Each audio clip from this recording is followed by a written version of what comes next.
Super. Okay, well, this is how to look better on Zoom and sound better on podcast, which is really important for me because I'm a podcast host. So, this is just some background on me. I've been remote working since my first job in 2001.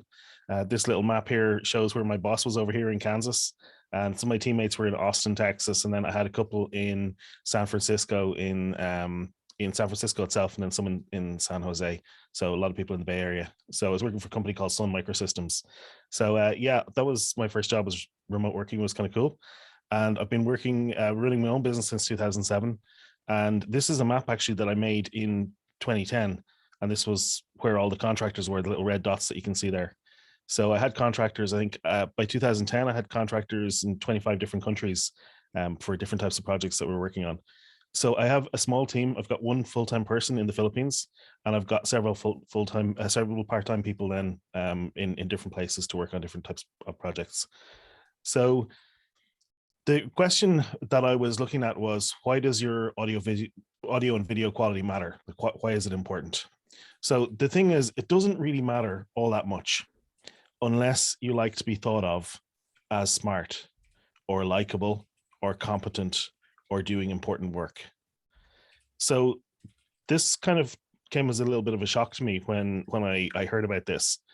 So you seem smarter, you seem more likable, you seem to be more competent and doing more important work, more interesting work if your audio and video quality is better.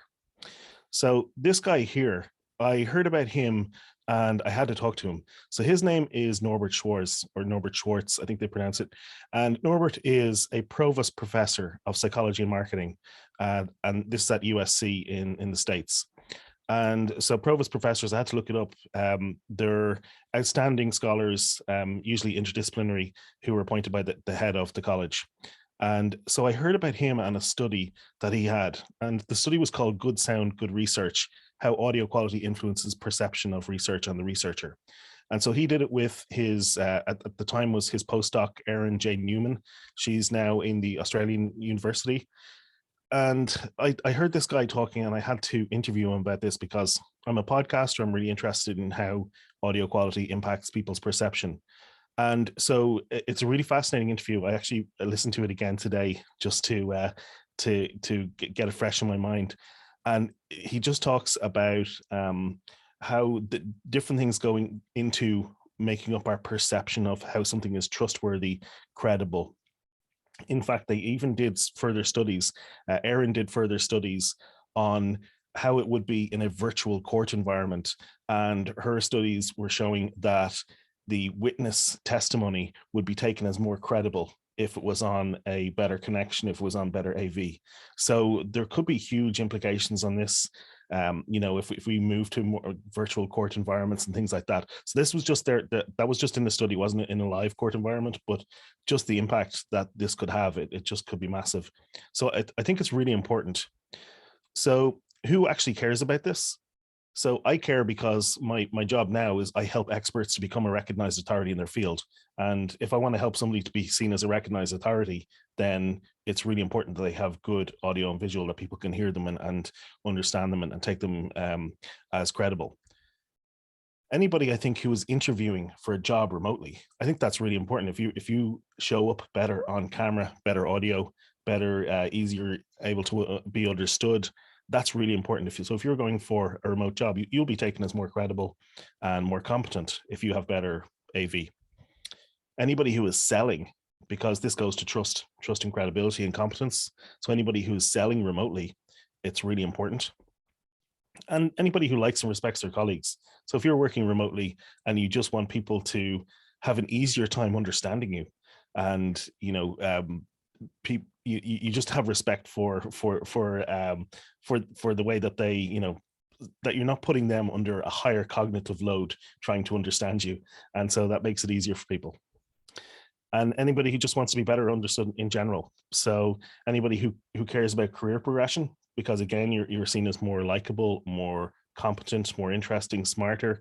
And basically, I just think everybody should care about this. It's really important. So what can you actually do about it? So the phrase is lights, camera, action.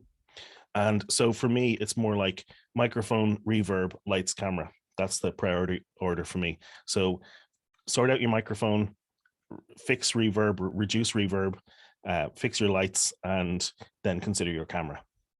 So in terms of microphone, usually the bigger a microphone is better. So the microphone that's on your headset is not as good. The microphone that's on your laptop built in, it's tiny as well. Usually they're not as good as larger dedicated microphones. There's two main type of microphone, a condenser mic and a dynamic range microphone. And the issue with condenser microphones is they're very, very good. And in fact, they may pick up too much. So I recommend that people use a dynamic range microphone, particularly in a remote working environment. What happens is a condenser mic will pick up, the hum of the fan, and it'll pick up a dog barking 3 miles away. Whereas a dynamic range microphone will only pick up what's actually right beside it. So that's why it's a better quality sound for people who are working in potentially like in an office that's not sound treated. USB microphone are probably the most convenient for everybody who's working remotely. You can get the other type of microphone connection is XLR, which is like the professional audio connection. The problem with XLR is you need to get an adapter, extra hardware that costs you a couple $100 to set up. So I reckon that a USB microphone, a USB dynamic microphone, and one that I recommend is the ATR 2100X. And I'll give you some other recommendations later, but that's a not crazy expensive. I think it's about 80, $100, and will give you very, very good audio. So reverb, you might have seen these things around the place, particularly in recording studios.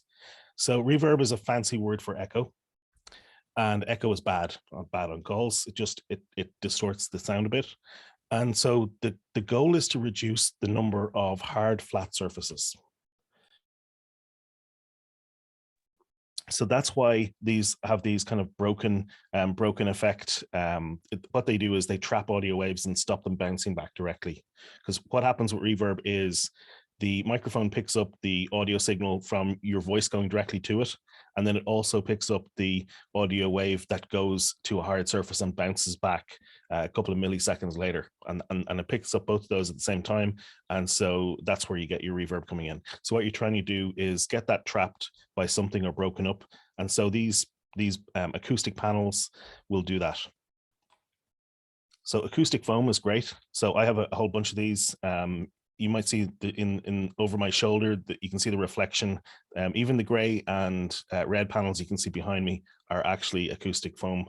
So all of that is helping to kill echo in the room. And random surfaces like bookshelves will help as well.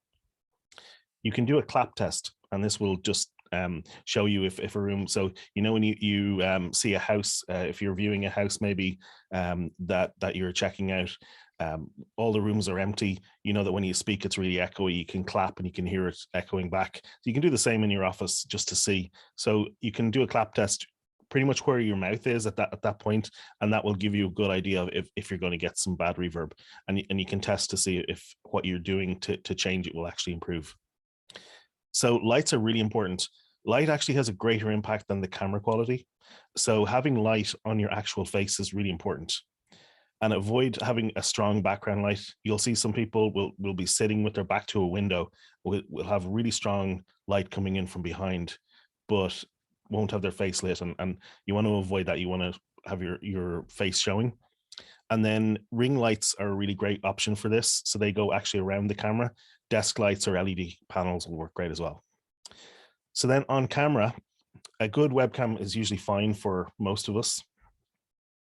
One key is to get it as close to your eye level as possible. So you really want to be looking directly into the camera and have the camera looking directly at you. So it's okay if it's a little bit off, but you really don't want to have a huge discrepancy between your eye level and the camera. Particularly, you don't want to give people the up the nostril shot or these huge forehead pictures. You want to try and make it so that you're making eye contact with them when you're talking to the camera.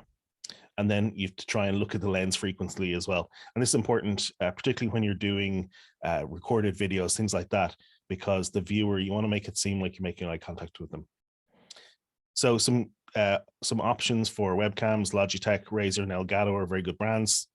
And then if you want to go to the next level, a mirrorless camera like the one I'm showing you here, I have the A6100, which is the one that I'm on right now. That has interchangeable lenses. And then the Sony ZV-1 is a little bit cheaper. And I actually have this now. I'll show it to you. It's a little bit cheaper, but it will give you a really good picture as well. And if you use an external camera like that, you need to use a HDMI converter. One of them is the Elgato Camlink. There are other options as well. So all of the information that I just showed you, it's in the form of a free ebook available for download. You can get it on successstore.com, which is Oak Tree Press.